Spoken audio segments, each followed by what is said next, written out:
Okay, so Pavel Kravchenko, co-founder of Distribute Lab. We are doing this series of webinars together with InnoHub, our partner in UAE.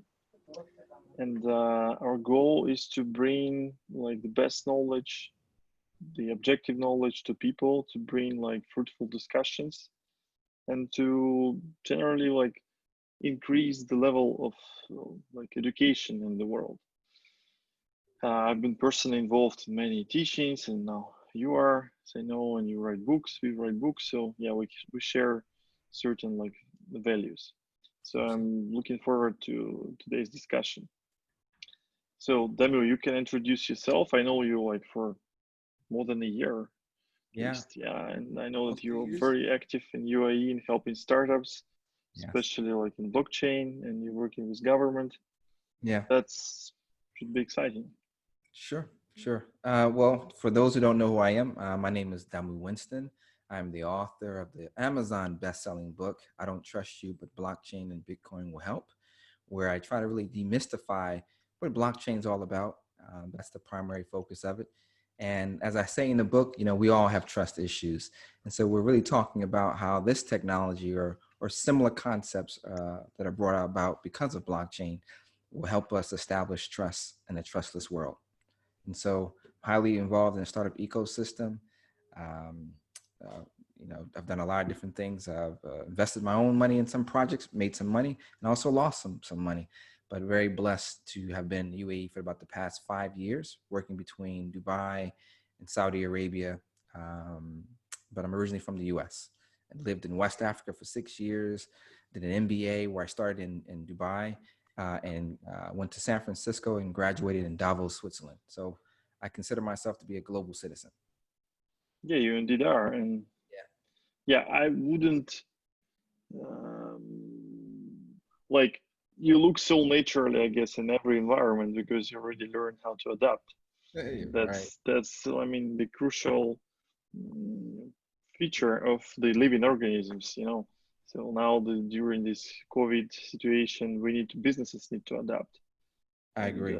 everybody needs to adapt. It's no longer the old world where we Yeah. could live for like 20 years without changing environment and like knowing the same people doing the same things.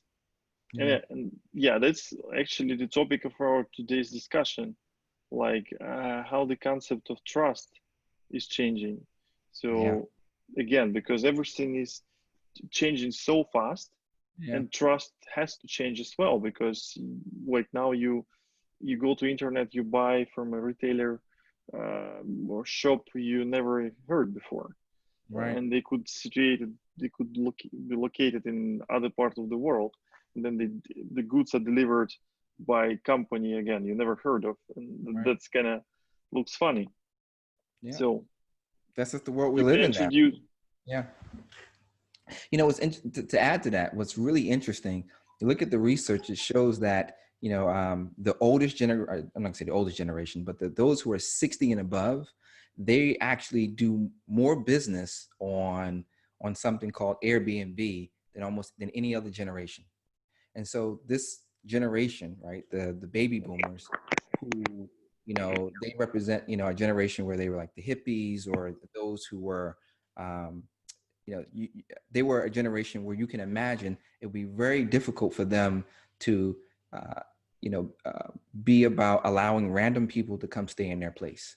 So again, now again, just think about that. A 60-year-old and above does more business on Airbnb than any other generation. Again, they're the same generation who, back in their day, you would take months to build a relationship before someone could come stay at your place. And now they're actually are allowing random people to stay at their place. Well, what they're doing now is they're allowing a system or really a 5-star rating to determine if someone is should stay at my place or not. And that's fundamentally different than any other time in history. Now we spend about 8 seconds to make a decision on if we're going to get an Uber or not. And so that 8 seconds, we're looking at a 5-star rating as well. Or think about, let's say, Amazon or any other platform that we're now using. in today's world, we're basing our decision or our trust in that product or service based on a rating system. So, I mean, it's just a very interesting world we're living in now. Definitely. Okay, but these rating systems are like sometimes they're misleading, can be manipulated. Absolutely. And like, do you think that different like generations like perceive them differently? That 60 years old are just, Yeah. again, they are misleaded by that or no? Yeah. I mean, absolutely. Um, you and I both know about bots, right? And how a lot of people use these bots to manipulate, systems. But unfortunately, the average person does not realize that. The average person does not understand that. And so while we're using these systems and we're basing our decisions, most of them literally on all of these major platforms based on a rating system that can be manipulated, as well as the comment sections that could have fake comments in there. Um, but the reality of it is the vast majority of people don't go beyond, the basics. They just see 5 stars, they see some random reviews, and then they move forward. Think about this. What is the one of the fastest growing jobs in our day today is what? Take a wild guess. Lawyer. No, actually, the one of the fastest growing jobs of today are social media influencers. Oh, that's what I meant. Yeah. Okay. A lawyer. Oh, But blogger. I said blogger, not lawyer. oh, well, I got you. Okay, I just said lawyer. Sorry. Yes. And so when you look at you look at a lot of times these social media influencers, they have like a ton of followers that are not, and you go deeper and look at the followers, they're not real people. Or you look at the comments that they're getting and you're like, this makes no sense for that picture, right? And so we live in this age of fake news, fake, artificial everything. And really we need some kind of mechanism to help us determine what's real or fake. And that's why I think blockchain has this. This is a very interesting discussion, but also like could be politically dangerous. You know that just yesterday the Musk had a very tough discussion and like a series of tweets Yeah. regarding the like fake news topic. Yeah. He also mentioned he wants to make a registry of journalists Mm, regarding their like relevance of facts that they were covering and the quality dangerous. of news.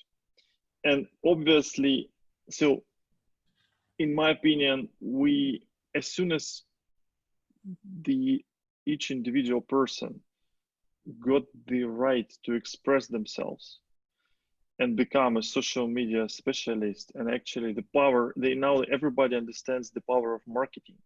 Right. It used to be production, but now not anymore. It's about marketing. Since Yeah. everybody understood that, the amount of media channels increased dramatically, Yeah. and the like investment in them increased, and political support increased, etc. And basically, with this increase, the quality became worse. So the percentage of people who could not be, who cannot be bribed, right? I use the bribe in a general term. Yeah. We all know about these paid articles from crypto. When Yeah. people ask, "Oh, you pay 15K, you got the article on Forbes." Right. This is bullshit, but that's what's sold on every corner. Yeah. And how it's done, it's not like this. Oh, hello, it's Forbes. Sell me Yeah. an article. It's just some reporter takes money to write an article that you suggest them, and they are approved by Forbes, and Yeah. that's how it appears on Forbes. And then people put the logo of Forbes on their website, and that's kind of, yeah, that becomes like a misleading information. Absolutely. Yeah. um, and obviously it's not stated it's paid, Of yeah, course not. article. Yeah. And in this world, you like the business and people who do something like interesting, they understand that the media like channels are corrupted. Yeah. So, and everybody considers this as normal Yeah. until it touches them, right? So until so Yeah. again, the topic is why topic is so politically dangerous, I believe, because we have this concept of free speech, Yeah. which is very good by Yeah. itself, but then it doesn't tell us that this speech could be a lie, right? So it's also free then, like, Yeah. but it's like fake and intentionally fake. Right. And so what do you think should happen with that? That's a very profound question you just asked me there. I think, we need to be thinking about how do we apply the same consensus mechanisms in media. So imagine, again, this is an idea you just gave me, but imagine in a news environment where we have to vote, the community has to vote that we agree that this is authentic, right? If we can create an environment like that, then there's a possibility that through consensus we'll agree that this is authentic news or not. Or maybe we have to, if it's, if you're a reporter, you need to have multiple angles of the situation. So now everyone has a smartphone. Now you have 10 people, who are all sharing that news. Now that there's consensus potentially that that's actually real news versus what a news outlet could be showing. So I think we have to get away from having these centralized platforms to, centralized media outlets to decentralized media, right? Where the majority have to come together to agree that this is the truth versus something is. Yeah, it is interesting, but it's also tricky because, if I share some news, then, my colleagues are trusting me to a certain extent to do due diligence on that. And they Absolutely would probably not to do the same due diligence as me. true, but like They would do it, yeah. there's a And they would quote. just share. Yeah, I agree, right? But the thing about trust is like it takes a lifetime to build and like a moment to completely destroy, right? And if for example, going back to the example that you just gave, you share something on social because I have respect for you. I know the quality that you put out there, and you say something, I'm gonna most likely believe it, right? But then let's say a month or a week or a day or an hour later, I find out that you're incorrect, that you're full of shit, so to speak. From then on, my level of confidence in what you share diminishes. Yeah, now we will probably talk another half an hour about the aspects of that and then switch Yeah, to blockchain, because what you've just said has a few nuances. yeah, First of all, like on Facebook, if I share the link of this news and I add my comments, maybe I yeah, say it is wrong. right. If it's reshared, only the link is reshared, not my comments. Really? Yeah. Oh, So it will be shown that are you 10 sure? people, yes, you can see that when you share the links with comment in the post, then somebody will see that 10 people reshared this news. You won't see their comments immediately.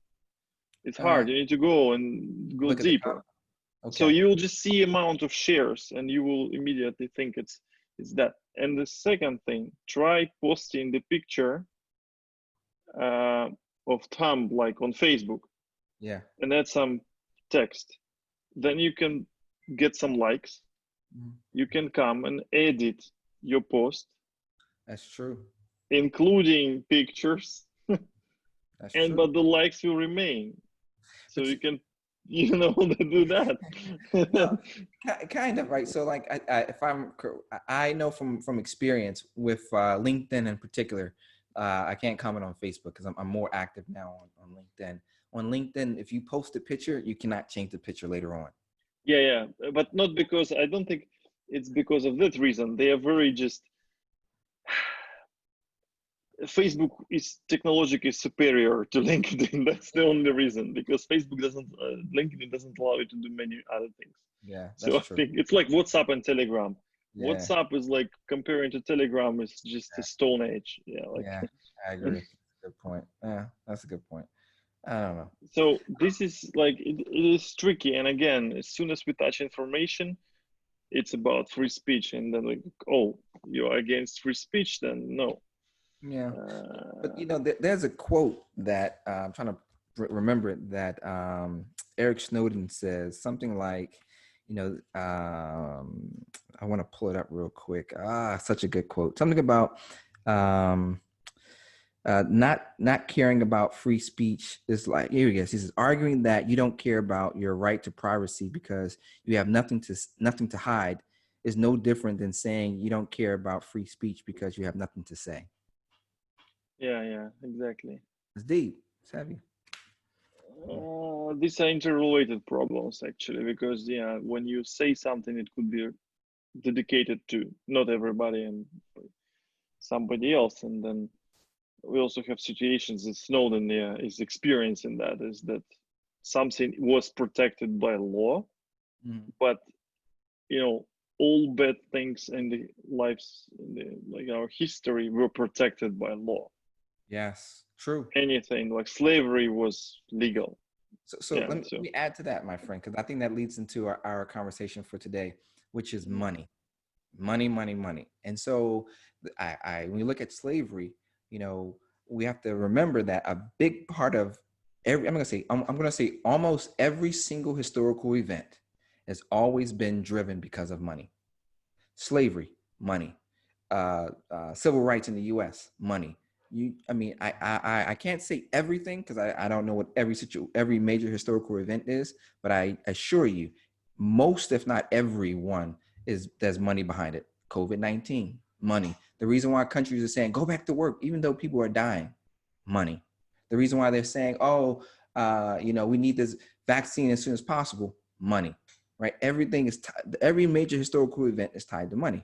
And You so, know, like, I was going it's to say, funny. There are cases where I wouldn't share details, but doctors and countries are benefiting from writing that a certain patient died from COVID because $16,000 they in the paid U.S. for they paid for this indirectly, or the international aid comes to those countries who's like Yeah. have most damage. So this is yeah, this is very, and again, I wouldn't just take sides. I listened to the latest interview of Elon Musk, Mm-hmm. and like you know, sort of it was dedicated to COVID. Mm. That was surprising to me because like yeah, why not to speak about rockets, AI, and cars, but it was about like COVID, Mm. and maybe this is also and his ultimate like except the doubts, etc., etc. The ultimate outcome was we need more data. The Mm. data that we have now is incomplete. It might not be correct or not processed at all. So we just see numbers of growing, but you know Mm. what does it mean? Maybe tests, more Mm. tests, or the falling. Maybe it's Sunday, and it's so easy to manipulate. It's just if you It is. open these sites that provide statistics, you see that each country has its different pattern, even their neighbors.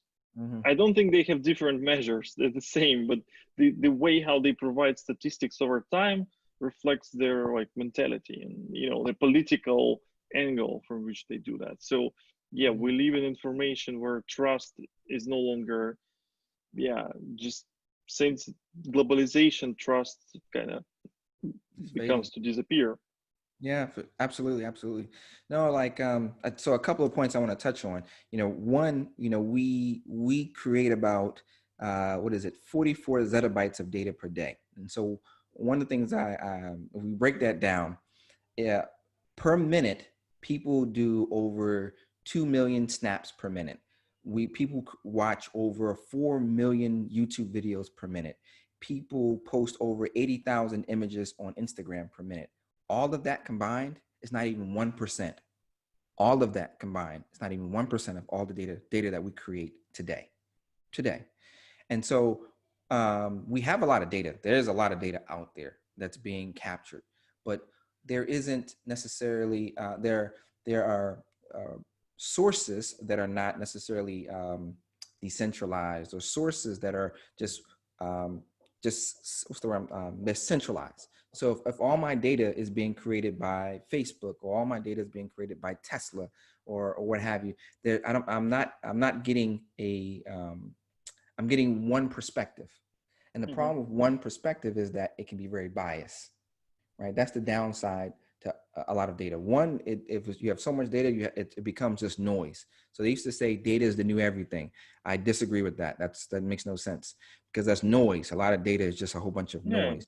But when you can turn data into insights or the trends from it, then it becomes valuable. But where it becomes even more valuable is when you can collaborate. And so kind of like how we're doing today, we're collaborating, right? So the more parties we can bring in together that can collaborate and that we agree on some common truths, then that becomes like, consensus. That's like the same concept of blockchain, right? That's valuable, right? That's truly valuable. So, the other point I wanted to bring up was about the money thing. Going back to that, because we talked about it a little earlier. So one of the things that I think concerns someone like me, who's really, I'm a trust advocate, right? And I have a lot of tremendous trust issues, is that when I look at, what's happening around the world with, well, the fiat currency versus in the Bitcoin world, right? I'm saying Bitcoin specifically, not crypto, because crypto can be all over the place, right? But I'm saying specifically, Bitcoin and fiat. Fiat, we see a lot of central banks just creating a lot of digital currency, a lot of money right now. But then we see, something like Bitcoin, where it's only going to ever be a certain amount of Bitcoin ever created. And so, in my mind, I can't imagine how one of those is not going to be more valuable than the other.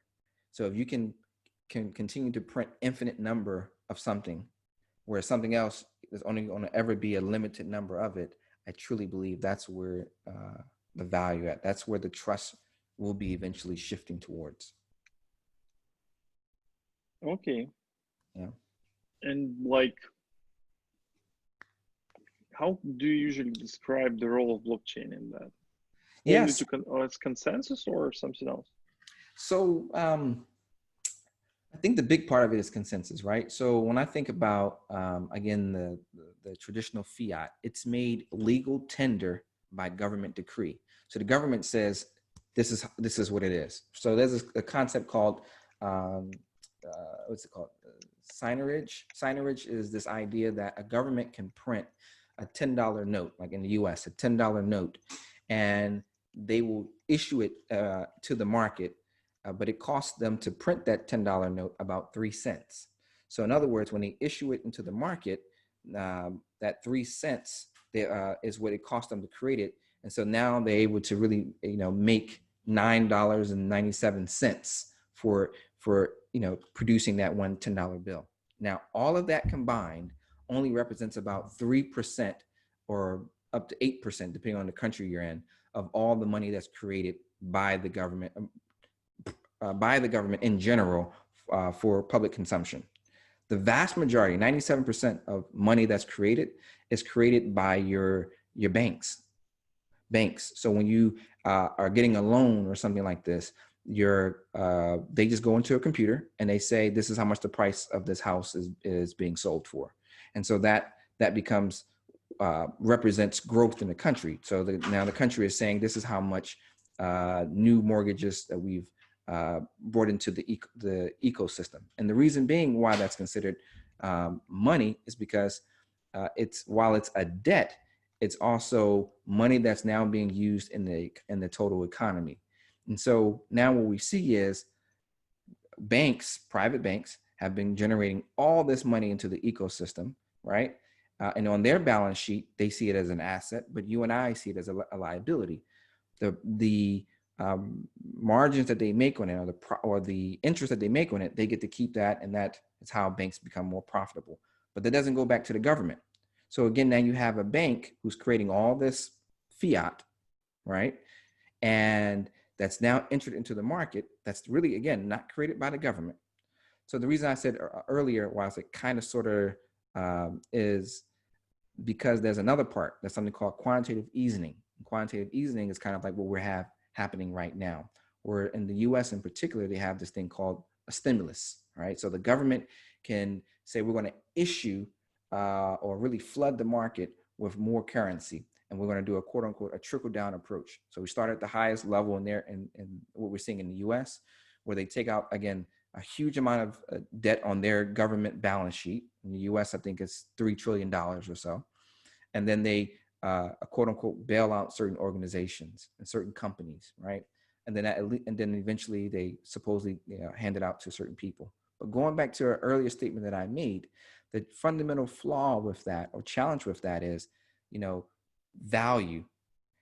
The concept of value gets distorted. And the reason I say that is, again, if you're printing an unlimited number of money, right? You just continue to print it, then how do you maintain its value? Let me just back it real quick.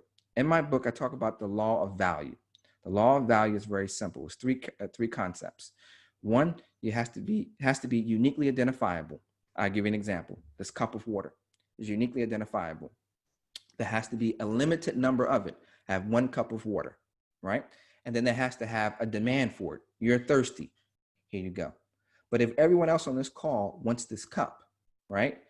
Now, guess what? You have to bid against everyone else for this cup of water. The price of this, the value of this increases. But in the world where you just keep printing money, i.e. what we're seeing in the US right now, you're just printing more money, then that means everyone on this call potentially could have the same amount of money. So it's just like not having money at all. Do you get the concept? How flawed, how dangerous it is in the world that we're living in. So governments issuing a whole bunch of currency is not, it's like pushing the cart forward. It's like setting us up for failure down the road. Is dangerous. It's an artificial economy. Whereas something like Bitcoin, right, going back to your question, is limited quantity of it. And so that's the reason why, when we talk about using blockchain in the corporate environment, we can create digital twins, or we can create very valuable assets. We can tokenize things, right? Because now we know that it's scarce, it's limited of that, whatever that asset is, it's limited. And that if there's a demand for it, it becomes valuable. You get what I'm saying? So how I see blockchain working is we need, I think at some point there will be a transition from the traditional fiat currencies, which is, I'm sorry to say this, like that, but I think there'll be a transition from a traditional currency to a more trusted mechanism, and that, I think that is where we see blockchain or digital currencies taking flight. Yeah, I would agree with something, and I also think that we may not fully understand the exponential nature of the economy to a certain extent. I mean, with internet appearance, amount of communications that you as a person can do within the day increased significantly. Like if earlier you could meet like 1 person a day or whatever, physically, then with transportation like 10, now you can talk to hundreds, thousands, and with introduction of VR, you'll be able to reach like millions. So, and each interaction is like economic action.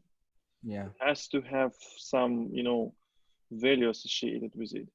And I think in generally, like, economy was growing exponentially at certain points, and you need to have a currency as the most liquid asset to exchange.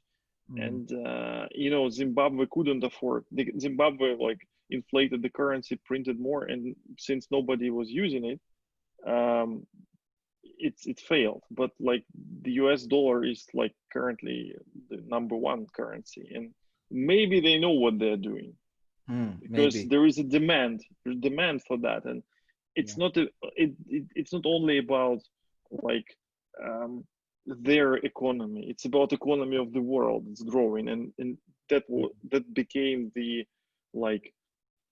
It doesn't need. It's like in a certain case, it's like when you run from a tiger, right? Not the fastest in the world person is escaped. You have to be the faster than the rest, right? So the tiger, it's the slowest, and that's it. So it just, if the US is keeping their like economy in a good shape, in a better shape than the rest, fulfilling the needs, growing faster. They grow two times faster than the EU in generally. So that might be the answer. So like, Yeah, I have I'm not saying that like right. I'm not contradicting you in this case. I'm just saying that for this type of things, you need a currency, and I doubt that you would use Bitcoin for everything, For sure, I agree. because deflationary currencies that they stimulate hoarding. You Yeah, can't spend. It's just doesn't. Yeah. So, yeah, but when you have a competition, yeah. it is good. So if you put central bank currency on the blockchain, they will print the same amounts. I can't. It will not limit them. Yeah, No, they well, will. yeah, that's true. But the fundamental difference is, I think if you did it if you had it like a, okay, let me back up. Because I want to address a point that you brought up that I think is we should call out, and then I'll come back to your second point. So May I like interrupt you for 10 seconds? sure. I, from what I see, Uh-huh. maybe 10% of the world is productive currently. The Yeah, 90% are doing work just because, they're like digging the hole in the ground and filling again the yeah, the yeah. No, no, sand into it. That's not just yeah, fake. It's like all the bureaucracy and stimulus are wrong, and like 10% are productive. So we have this 90% of reserves, and economy may grow really fast if we break this reserve, yeah. also through digital mechanisms. Yeah, for sure, for sure. I mean, for the rest of our lives, I think digital will be like the standard now for the rest of our lives. Yeah. Yeah. It's like there's no going back, right? And then if you look at the basic math from a COVID-19 perspective, from a vaccine perspective, we're looking at least 1 to 2 years before we could have, like a vaccine that is um, that's readily available to everyone, right? And so, with that being said, I think we're in a really tough position there. The second thing I was going to say is I lost my train of thought. Oh yeah, I know what I was going to say. So you talked about earlier. Let me go back to the point that you brought up earlier about the economies are growing. So while I agree that the economies seem to be growing, especially like in the U.S., but I would argue that that's artificial. I would say that if we look at, right now, the stock market in the US is taking off. It's like it's going back up. And you're like, Oh, this is not an economy. Yeah, I agree. how is that possible? You have 40 million people that's unemployed. I mean, like, that's, I'm not sure the total number, what percentage that is, but that's a high percentage of 350 million, 320, 350 million people. So, you know, uh, very high. And so how is the stock market still increasing? But then going back to what I said earlier about central banks can print unlimited numbers. You look at Japan in particular, 90% of their stock market is owned by the government, the central bank of Japan. And so I don't know the statistics in the US, but I would argue that most likely, what's happening right now in the US is the stock market is being purchased largely by the central bank. And since the central bank, in essence, can print an infinite amount of money, then we should expect that they can't go out, they can't file for bankruptcy. Whereas you and I can file for bankruptcy, right?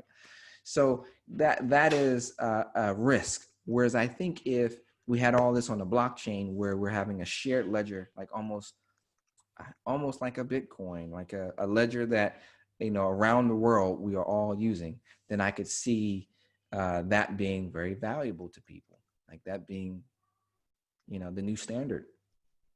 That's where I think blockchain could play a significant role. Yeah. So someone I asked. agree. In this moment, yeah. We kind of So that's deviated from the topic. I yeah, agree with this. That this is like these are tricks, yeah, to whom you distribute money and what they're investing in.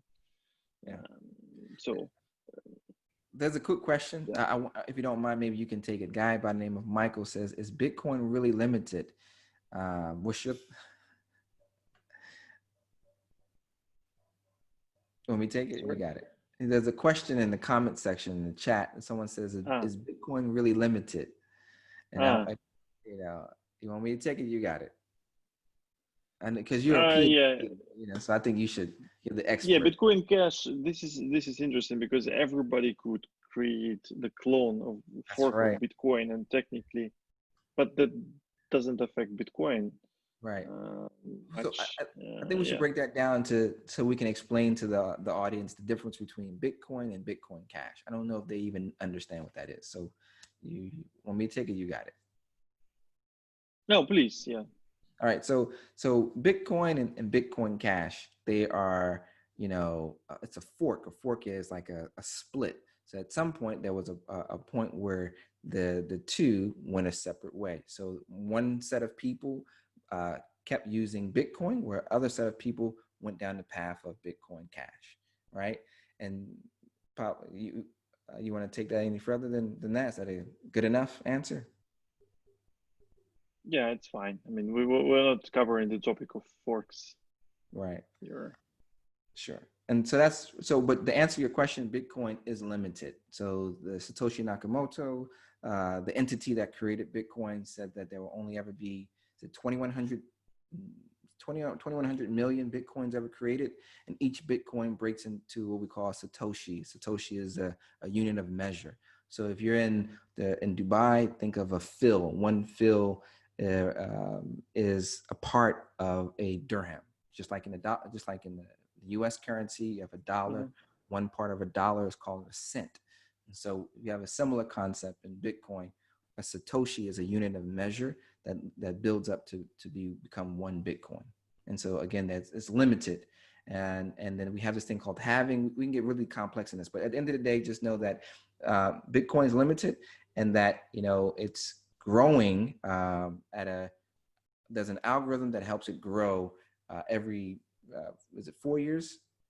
Yeah. And that by the year 2100 is it 104 or 140, the total amount of Bitcoin, which will be at 2100 21 million, 2100 million, something like this, will finally be created by then.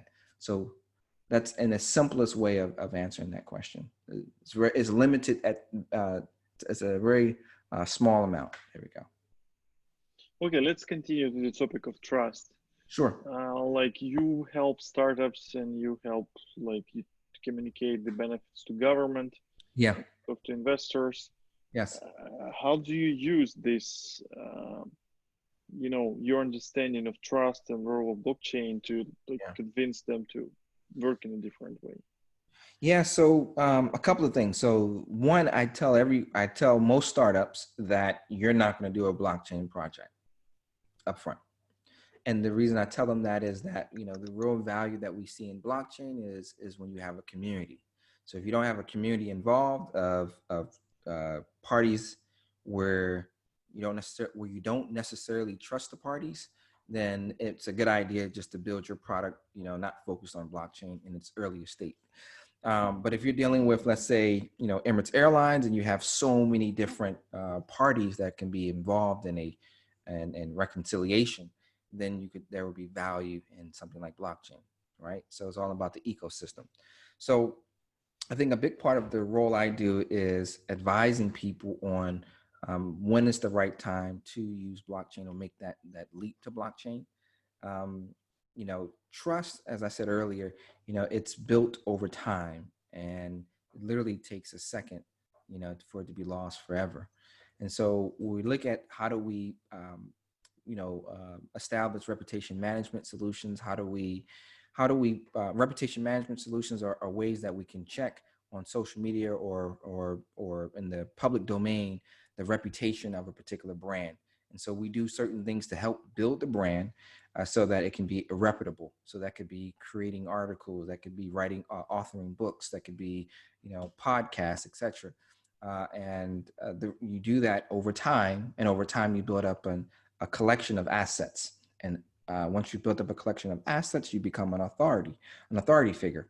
And so that's one of the key areas how I work with startups and other entities on really defining what does that strategy look like, and helping them build that roadmap to achieve such a thing. Because at the end of the day, you know, if you want to build trust, it's going to take time, and you need to be consistent with what your brand is, right? That's pretty Yeah, much. indeed. Like, do you think that will be the trust will be maintained by creation of like certain accessible databases, blockchain like, or we will use one database, or like each government, or what? It's a good question. So I think most governments and most corporations have a lot of um, internal data, like internal, what's the word I'm looking for? They're not going to change their stuff. They have a lot of, I can't think of the right word, not patents, but proprietary. That's the right word I'm looking for. Most corporations and government entities, they'll have proprietary information that they don't want on a blockchain at all. And so that's the concept of off-chain, which is a more advanced conversation.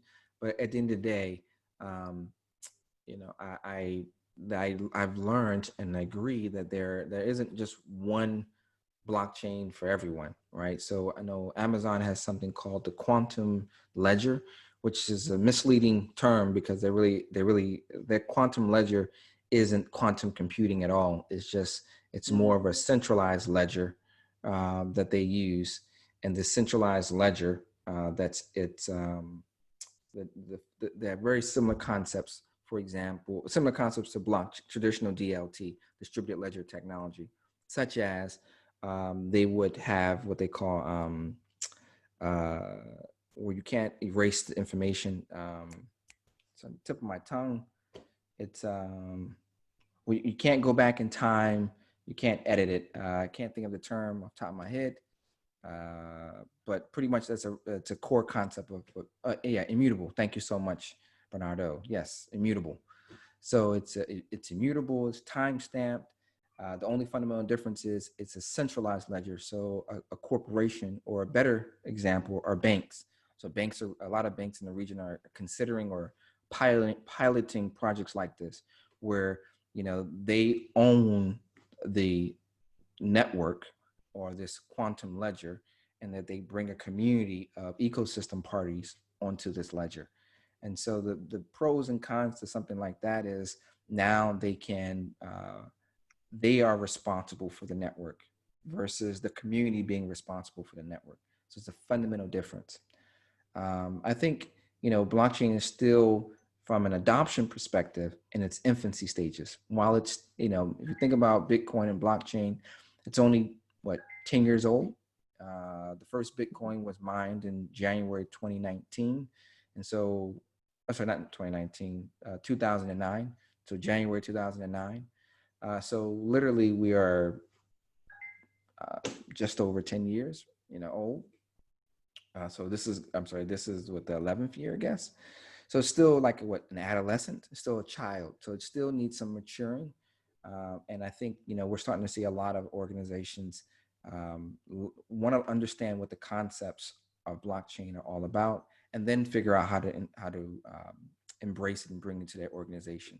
And this is one of the things where I think Facebook has done a phenomenal job, or I'm not gonna say necessarily Facebook, but as a Marcus, who is the guy who's leading up the Libra project. And so the reason I say it's not necessarily Facebook, because Libra is an association of 28 different organizations coming together. And since these 28 different organizations are coming together, they've created this foundation, if you want to call it that. But yeah, so I mean, I can go talk about this all day. So where do you want me to go with this? Yeah, like I generally, I'm interested in you helping businesses to use these new concepts of Yes. Yeah. changing the existing things. And maybe you can cover a little bit relationships with government, how you help them, Right. what Yeah. do you do in UAE, Right. and like in which way you see like the digital transformation is going. Yes, for sure, for sure. So when we talk about integration with government entities, the biggest player right now is going to be Smart City Dubai. So Smart City Dubai is, based in Dubai. The Abu Dhabi is working on a similar concept, but at the end of the day, all of the government entities, there is an initiative called the 2020 blockchain strategy, which I think that's probably not going to happen anymore. And there's the 2021 UAE strategy. And so what the plan was, the 2020 blockchain strategy was for the UAE to be, for Dubai to be 100% on blockchain, meaning all of their paper intensive projects being on blockchain. And so we think about the Ministry of Finance, you think about any kind of organization that has a lot of papers that they're dealing with. That was the original plan. And then the 2021 was for 50% of the UAE to be on blockchain. And so the areas I support is on really educating, what are use cases that we see around the world, and as well as how best to integrate, blockchain to your organization. Like I said earlier, one of the biggest things that challenges that is faced right now is awareness. And so people don't really understand the tech, right? They don't understand really what are the applications of it. And so I think that's where I come in to support them, to explain, here are the applications, here are the workshops that we should do, the training sessions. Here is the use cases that already exist in other parts of the world as well. Here are the startups that are doing something like this, and maybe here's how we can plug into what they're already doing. But again, a big part of it is you have to have an ecosystem. If you don't, with blockchain, the biggest part with any kind of blockchain project isn't the technology, isn't even the education of the technology. It is being able to negotiate with other stakeholders to be a part of this network. And so when we talk about, again, the Amazon example, the Amazon quantum ledger. So quantum ledger, they say, hey, other people join my network. I own this network. You join my platform, my protocol. Better statement, my network. That's the better way of putting it for Amazon. Whereas when we talk about, something like, I don't know, Ethereum or even Bitcoin, right? We're talking about joining a internet, for the most part, internet-based network. One second.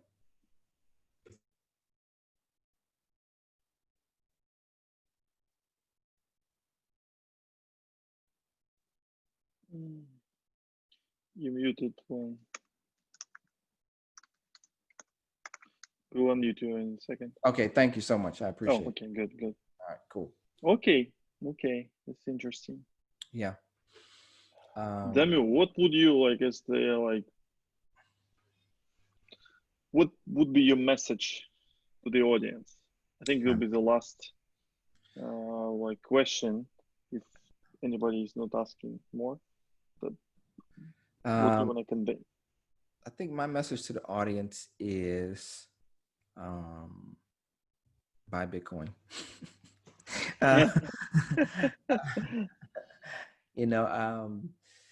I think, we live in an age where information is really available to us. It is in our best interest over the next 30, 60, 90 days to take advantage of this time to learn new things. And so, if you're not technical, maybe blockchain isn't the best fit for you. If you are an entrepreneur, I think understanding what the concepts of blockchain are about is hugely important to you. I think we're entering into a world where everything is digital, and since everything is going to be digital, one of the main technologies that's going to be driving and what we call an infrastructure of trust will be something like blockchain, if not blockchain, DLT. So the reason I keep saying if not blockchain, because there's nuances to it. So we have something called an interledger, Ripple. I was very fortunate enough to work on one of the first Middle East cross-border payment solutions, which was done on something called Ripple, which is an interledger, which is in its basic concept is still blockchain, right? But there's some nuances to it. So at the end of the day, to every, I think, entrepreneur or anyone that's on this Zoom, I think the biggest takeaway is just use this time to learn as much as you can about as not just about one thing, but about as broad as possible. Find something um, that you're interested in, that you gravitate towards, and just start to learn more about it. And there's another concept, which is exposure yields growth. So the more that you're exposed to, the more you can grow. And so I think, again, the main topic I would take away from this session is just try to be exposed to as much as possible, join as many webinars as possible, and see what interests you. And if there's something that is of interest to you, then take a little bit deeper dive into that and become kind of, if you can, a subject matter expert.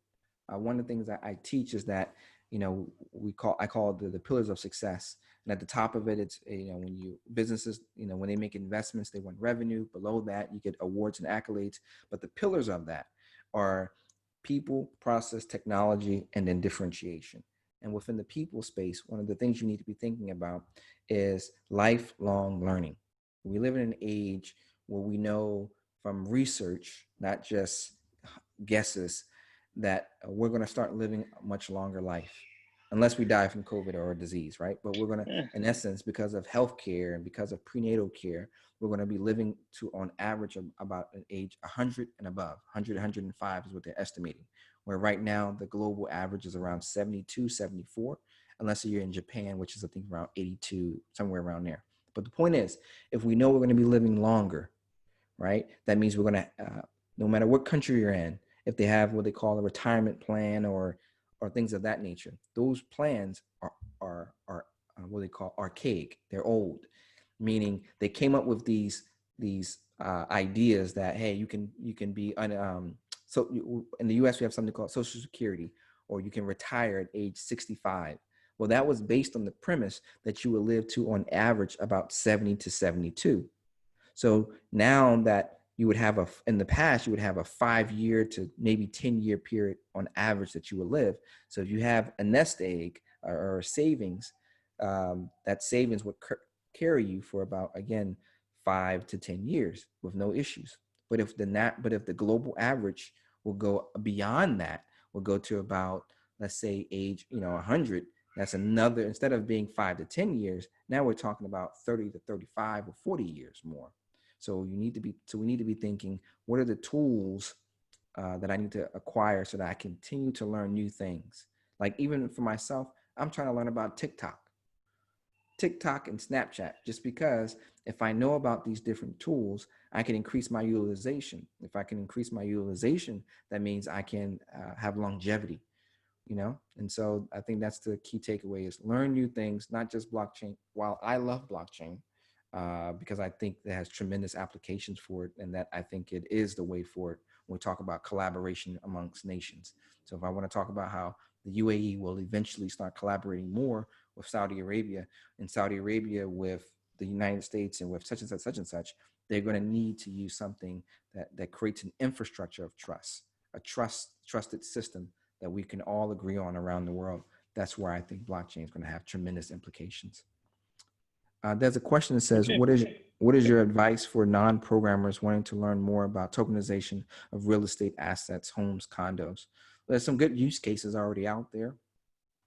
There's one in Japan, Ruden token. I think they did like $500 million. I think you should take a look at their use case. Ruden, yes. Yep. Oh, sorry. Yeah. Yeah, so Ruden token. Another one would be in the US. I think it was the Marriott Hotel did a POC in New York City in the real estate space. I know in the UAE in particular, there was something called Empire Real Estate had a partnership with Hubo, uh, the one of the largest exchanges. They were they were doing a project, if I'm not mistaken. I'm not sure if I can disclose this, probably, but take a look at what EMAR. I'm not sure if it's public knowledge. EMAR was trying to do something. POC stands for proof of concept, and I'm pretty sure it was the Marriott in New York City.